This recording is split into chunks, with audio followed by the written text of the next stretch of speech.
Why? And you know, as much as I do, as much as Armon knows, the list will be longer and bigger this year. Yeah, Why?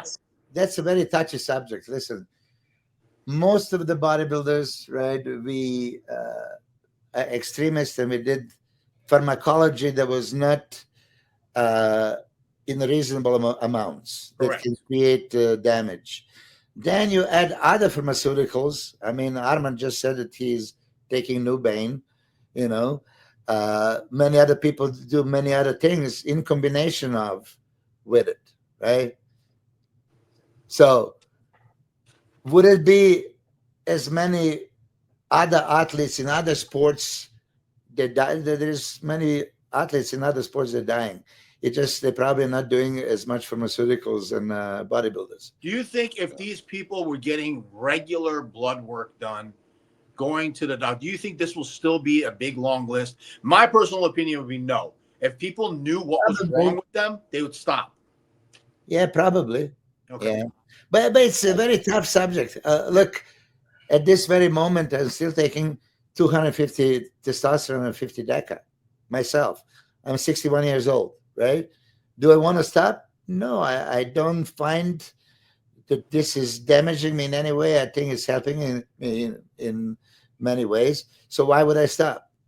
But there was the times before that you go crazy and you do other things, recreational stuff, and then once you get hooked on that, combination of that, few years of that can damage and progress what steroids are damaging at accelerated rate, and that shit happens. Yeah, I mean, What? all the time. Like when I had my phase, I was doing the Nubain and oxys, and I was heavy on that. And I always tell I've been clean for over 4 years now, but I always tell people, don't the rec stuff. If you can stay away from that, totally stay away from that. We see now. I want to get your opinion on this because kratom is a new Nubain now. You got everybody on kratom. I think it's great if you're trying to get off opiates. I think it's great if you're taking it here and there throughout the day, but you got guys taking these kratom shots that are really strong all throughout the day now, and it has the same withdrawals as hydrocodone, oxy. You So still the same thing. my first question to you: why would you use Nubain? Why did you Pain, choose? pain, of course, pain. Yeah, Really, be yeah, honest. Why didn't you take yeah. some different painkillers? When I started, I had 3 surgeries back to back. They Mm. prescribed me hydrocodone. I got my doctor to prescribe me Nubain. I was taking the Nubain, and then I switched over to oxycodone for the pain, and then it just led on and was a vicious cycle. I couldn't go off the Yeah, withdrawals. I tried but many this times. opiates in general, right? Yeah, People get high on them and they like the feeling, and of course. often they don't really even have a pain anymore, but they're hooked on it and they use it forever. And you, King, you were battling with um, Craig Titus, and when I was coaching him, exactly when he was going against you, I wanted him to stop the fucking Nubain. And shit, he would be in my gym, and I watch him, and he goes to the bathroom, and I just follow him right, and I catch him. I said, "What the fuck, man?" Right? Oh, I have to do it, and he was just hooked. And then there was another thing like, "Oh yeah, it's anti-catabolic." So tell tell me what I want to hear it, right? And oh, that's good. That's good enough. So I'm gonna Yeah. take it. You know, my training partner back in the day, Sonny Schmidt, he was using. He convinced me to try it once. Thank God.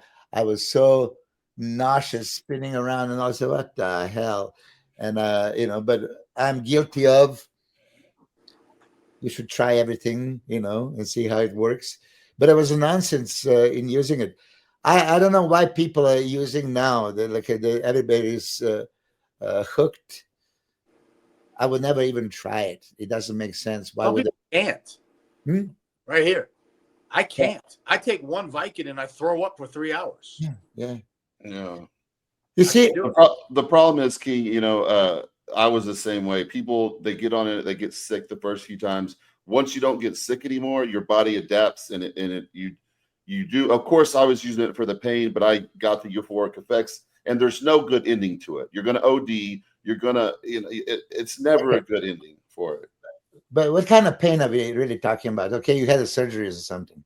But an average bodybuilder that is using this, what kind of pain are you having? Don't you supposed to feel some pain anyway? Pain makes you feel alive and appreciate the pain that you have. Instead, I'm gonna kill it.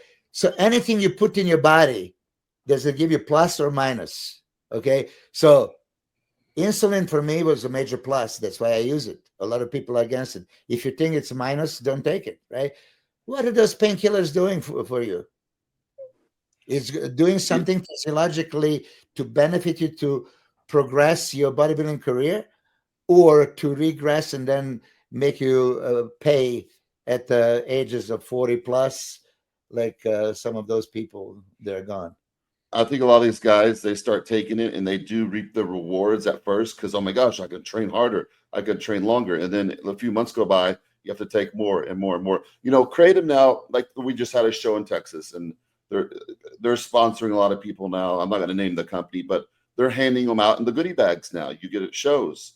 And I'm like, people don't understand, just because you supposedly can't overdose on it or this and that, I've been to, when I went to detoxes before to go off oxys and all that, there were people in there for kratom. They could not get off of that. They're spending, those little shots you get are like $20 a shot. They're doing like 10 of those a day, a few $100 a day just on that. And now they're handing them out at these bodybuilding competitions in the goodie bag, just like it's freaking protein. And people don't know. They start taking it.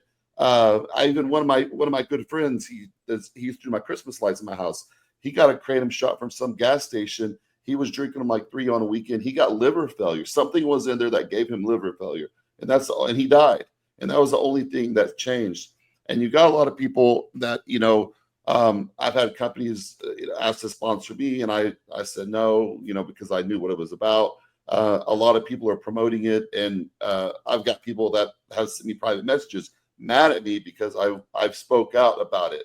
And I'm like, you guys don't know what the addiction is like. Once you're addicted to it, okay, first you take it before workout. Okay, my workout's great. Okay, I need to take it after my workout. Then you're taking it like 5 or 6 times a day, and then you're hooked. And getting off opiates is living hell. Monkey see, monkey do, And people that have addictive personality, they're gonna easily be hooked and very hard to get off. It sounds like old school Renutrient. That's what it sounds like to me. Yeah. No, remember how many people Milos used to pass out at the Arnold Classic because they were drinking that Renutrient? Yeah. GHB. That's what it was. And they would pass out and wake up and like, oh man, I'm sorry I passed out. I'm like, what? Yeah. It's just like hydrocodone. It's a totally different receptor. It works on the opiate receptors. GHB is more of a GABA, but it's they're both obviously not good for you. I mean, just said that he hooked Craig Titus on a Nubank. The best was me calling him fat on stage. And Guru Amin, why would you even suggest Nubank for? Okay, Nubank made the final week. Easy. Oh, it makes it easier. Final week. Why did you start 12 weeks out?